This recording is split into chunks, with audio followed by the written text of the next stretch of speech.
This is Democracy Now!, democracynow.org, The War and Peace Report. I'm Amy Goodman. News for all the people. The epic story of race in the American media is our subject today. Bill Moyer says we have needed this book for a long time. Our guests are the authors, Democracy Now! Co-host Juan González, columnist with the New York Daily News, award-winning journalist for decades, and Joe Torres. He works with freepress.net, senior advisor for government and external affairs, and before that with the National Association of Hispanic Journalists. Juan González was president of the NAHJ. Ida B. Wells, very quickly, if you could tell us. I want to take this to Ruben Salazar and to today, the Ida Internet. B. Wells was one of the early muckrakers that is not known as a muckraker in the official histories. But in the late 19th century, she was the editor of a paper in Memphis, and three of her friends were lynched by a mob, and she began a crusade against that lynching, and her newspaper was burned down while she was out of town. And she then went across the country exposing the epidemic of lynching in America of African Americans, and became a really the first crusading journalist on this issue. She's known, again, in the histories of the black press as one of the giants of the press, but is, again, rarely mentioned or talked about in official histories of the press in America. But she was a key figure, and not only was involved with the NAACP later on, met with presidents over issues of racial discrimination, was a major figure in the late 19th and early 20th century. But again, she started as a crusading editor of a small newspaper in Memphis. Crusading editor, journalist, also could be called advocacy journalist, which is a way of putting down journalists today. Juan. Right. Although you note that the muckrakers of the early 20th century, Upton Sinclair and Ida Tarbell and Lincoln Steffens, are today seen as heroes. But these are largely the white muckrakers. Though people of color who were doing the same thing even earlier on are rarely mentioned. Jovita Idar is another one in Laredo, Texas, constantly opposing racial discrimination and using her newspapers and even standing off against the Texas Rangers, who came to close down her paper in 1914. But people like Jovita Idar, Ida B. Wells, you rarely hear about them. I want to talk about Ruben Salazar for a minute, one of the best-known Latino journalists of the 20th century. On August 29, 1970, he was killed after being struck in the head by a tear gas projectile fired by a sheriff's deputy into a bar during a massive anti-war protest that he was covering in East Los Angeles. He was 42 years old. This is Ruben Salazar in his own words. I'm only advocating the Mexican-American community, just like the general media is advocating, really, our economy, our country, our way of life. So I'm just advocating a community within a community, which, by the way, the general community has totally ignored. And so someone must advocate that.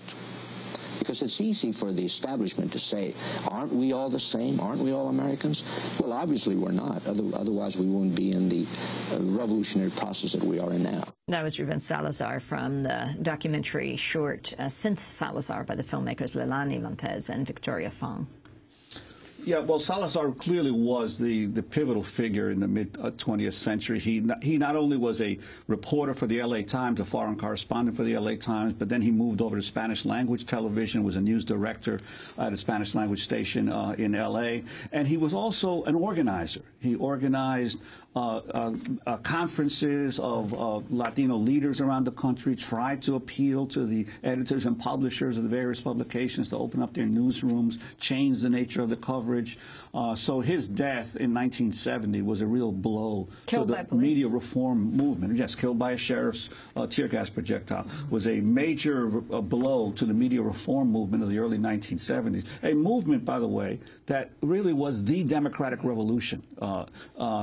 We point out in the book that between 1970 and 1973, there were more than 340 license challenges to the licenses of television and radio stations across the country, as thousands of African-American and Latino community leaders, forgotten, people like William Wright in Washington, D.C., Emma Bowen in New York, Lonnie King in Atlanta, all marched into the television stations and the radio stations and said, we're fed up with your failure to cover our communities, we want you to hire more African Americans and Latinos. We want you to have shows that speak to our communities. And they launched a massive movement all across the country, challenging licenses. And as a result of that movement is when you had the newsrooms opened up to people like Ben Bradley, to Ed Bradley, and to Geraldo Rivera, and to all of these first generations, Gil Noble, Gloria Rojas, the first generation of African-American and Latino journalists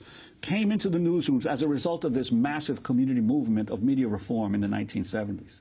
And on policy, is because of the famous WLBT case that allowed citizens to have legal standing to challenge a license. The reason there's a media reform movement even to this day is because of that court case happening. It gave citizens leverage to actually challenge a license. So again, policy allowing people to try to decentralize media. And WLBT in Jackson, Mississippi, in which a white supremacist ran the station, and he only aired white supremacist views on integration and didn't allow people like Medgar Evers to have any voice. I wanted to talk for a minute about the campaign against the popular radio show Amos and Andy that aired during the Depression. The show featured two white actors portraying two uneducated black men. I want to ask about the Pittsburgh Courier's campaign against the program. Just take a listen. Tell me this, why can't they have a Democrat and a Republican president at the same time? Let Hoover be president one week and Al Smith be president the next week. Ain't no use to have a lot of hard feelings. Amos, the president of the country, don't have nothing to do now. The trouble with that is the Republican would get everything messed up for the Democrat and vice versa. And what? Vice versa. He ain't running, is it? Who ain't running? Bryce Vissers. I didn't say Bryce Vissers. I said vice versa. Is he a Democrat or a Republican? Uh-oh. Well, I don't know Bryce Vissers. You don't know nothing. Vice versa ain't no man. Well, what is he doing in the White House then? He ain't in the White House. Boy, you is dumb. I ain't no dumber than you is. You is just as dumb as I is, though. Now, tell me this, how many votes do it take to elect the president? Well, one of them has got to have the majority, and the other one has got to have the plurality. Both of them is bad, ain't they? My grandpa had the plurality, but I ain't never heard nobody having that other thing. That's white actors, blackface minstrels, Amos and Andy. Talk about the campaign to get them off the air, Juan González. People must understand in the 1930s, Amos and Andy was the most popular show in America on radio. It was a huge hit. And among white, in the white population. How many people listening each night? As many as 40 million people a night were listening on the radio to Amos and Andy. 7:15 every night? Yes. So what happens is that the Pittsburgh Courier, Robert L. Vann, one of the giants of African-American journalism in the 20th century, in 1931 launches a campaign against Amos and Andy, against the racial stereotypes, the demeaning images that Amos and Andy was producing every night. More than 700,000 African Americans sent letters in to the to the Federal Radio Commission, and that the Pittsburgh Courier collected in a huge campaign, the first really media reform campaign on a national level. And you think that's about 10% of the entire black population of the country protested the Amos and Andy show. The Federal Radio Commission completely ignored the protest. Is under Herbert Hoover? Well, yes, this was in the period after. Yes, Herbert Hoover, 1931. But the key issue was that this was a national effort. And when you read and we quote some of the letters that came in, the devastating impact that this show was having on how African Americans were viewed, it was incredible. Internet, please talk about the battle over the privacy issues, over the privatization, rather, of the Internet. Well, quite simply, the Internet is an open platform. Anyone, ISPs can have, up to now, have not been able to interfere with your web traffic. You can access any site you want without being slowed down. What they want to do is create they want to be able to have a play-for-play system where if you have a website like Democracy Now! Democracy Now! Will have to pay more to make sure the public can see your site at the fastest speeds, otherwise you're going to be slowed down. For people of color, it is critical because of the low barrier of entry is the Internet that we keep the Internet open, a free platform. Because we don't have the economic wealth to be able to pay ISPs and make sure our sites are loaded faster. The role of civil rights groups in that? Well, unfortunately, this is where it's a big departure from history, where they always fought for decentralization. The civil rights groups have sided with the telecom companies for various reasons.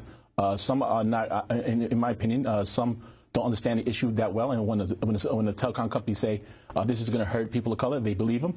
Some are just ideologically aligned. They think what AT&T thinks is best for our communities. They think is best too. And you know, I know a lot of them don't like when we say this, but I mean, money is a factor. Comcast has given $1.8 billion in cash and in-kind contributions over the past decade to civic organizations, including civil rights groups. AT&T in 2010 gave $150 million to civic organizations and civil rights groups. And the head of the political arm in Washington, the AT&T, is the chair of the AT&T Foundation that doles out this money. So unfortunately, there's a lot of groups of color and media justice groups that support open internet. It's an ongoing debate. Well, this is part one of our conversation. Congratulations on this remarkable work. News for All the People, the epic story of race in the American media, by Juan González and Joe Torres. They're traveling across the country. They will be in New York next Thursday night. We'll be having a major event with them at Cooper Union. Then to Friday, it'll be in Oakland. You can go to our website for all the dates: Santa Cruz, Fresno, Los Angeles, Santa Barbara, Northridge, Los Angeles, Albuquerque, Santa Fe, San Antonio, Houston, Denver, and Washington, D.C. Go to democracynow.org for all of those details that document the book tour of Juan González.